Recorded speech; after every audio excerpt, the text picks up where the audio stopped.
Souvenez-vous de ceci.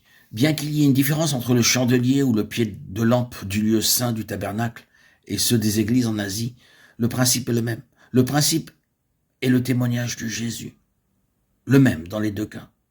Or, quand vous retournez au tabernacle et regardez dans le lieu saint ce pied de lampe ou ce chandelier aux 7 branches, qu'avez-vous là en type?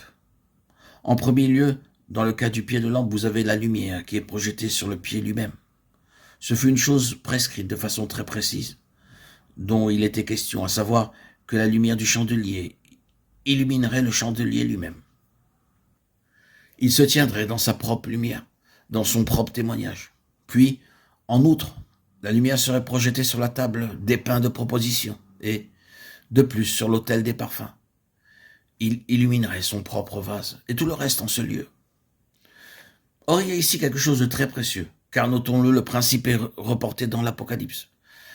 C'est la même chose quant au témoignage. Ce pied de lampe ou chandelier avec sa tige centrale et ses 6 branches. Ce chandelier aux 7 branches est une figure de Christ et de son Église. La désignation du Nouveau Testament est le corps de Christ, duquel il est la tête. Le centre est le facteur suprême. Son Église est d'une pièce avec lui, un seul corps, partageant complètement son seul esprit, la seule huile, un seul témoignage, le témoignage de Jésus. Mais cette flamme vivante du chandelier, qui devait être maintenue claire de façon continuelle, projette sa lumière sur tout le chandelier ou l'instrument lui-même et déclare que le témoignage de Jésus doit être manifesté dans un corps vivant et que le corps lui-même doit être dans la lumière du témoignage, rayonnant de son propre témoignage. Il ne doit pas maintenir une lumière pour d'autres choses et d'autres gens et être lui-même dans l'obscurité. Il ne doit pas proclamer en parole Jésus vit et être lui-même mort.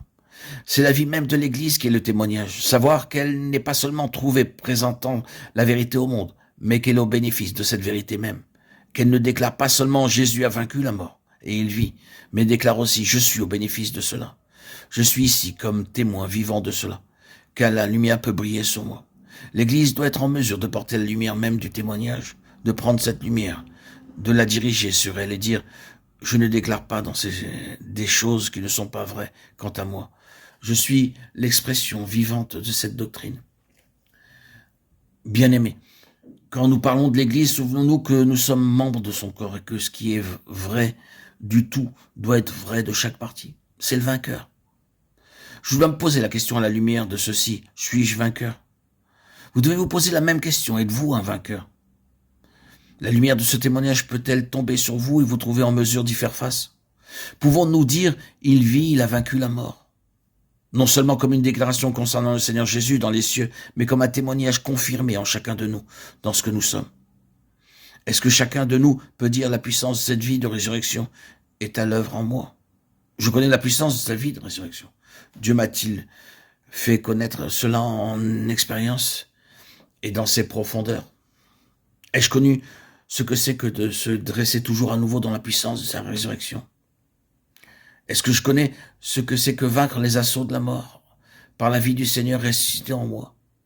Pouvons-nous déclarer cela? C'est cela le vainqueur. Aucune église ne peut posséder ce témoignage au-delà de la mesure dans laquelle ses membres individuels le possèdent. Une chose à laquelle vous et moi, en tant que membres de quelque église locale, devons avoir nos cœurs continuellement attachés, et ceci. Ô Seigneur, garde-nous de devenir simplement un vase ou un véhicule pour répandre de la doctrine. Fais que nous soyons caractérisés par la vie, de sorte que d'autres, entrant parmi nous, comprenant ou non ce qui est dit, s'exclament ainsi. Je ne comprends pas tout cela, mais il y a la vie. Là, j'ai rencontré le Seigneur vivant. J'aimerais mieux que des gens s'en aillent sans avoir compris un mot, mais qu'ils puissent dire cela, plutôt que d'avoir saisi les choses mentalement et n'avoir éprouvé aucun impact. Prions que le Seigneur nous rende vainqueurs individuellement et en tant que compagnie, dans ce sens. Que le témoignage ne soit pas simplement quelque chose que nous présentons au monde et à l'Église, mais un témoignage dont la lumière peut tomber sur nous et dans laquelle nous pouvons nous tenir sans honte. Je parle ici de la lumière de notre propre témoignage. Cette lumière tombée sur la table des pains de proposition et manifestée le témoignage de Jésus quant à une humanité vivante, un homme selon le cœur de Dieu, qui est notre subsistance, notre vie, notre soutien et notre nourriture. Nous vivons parce qu'il vit. C'est là la signification des pains de proposition. Nous vivons parce qu'il vit.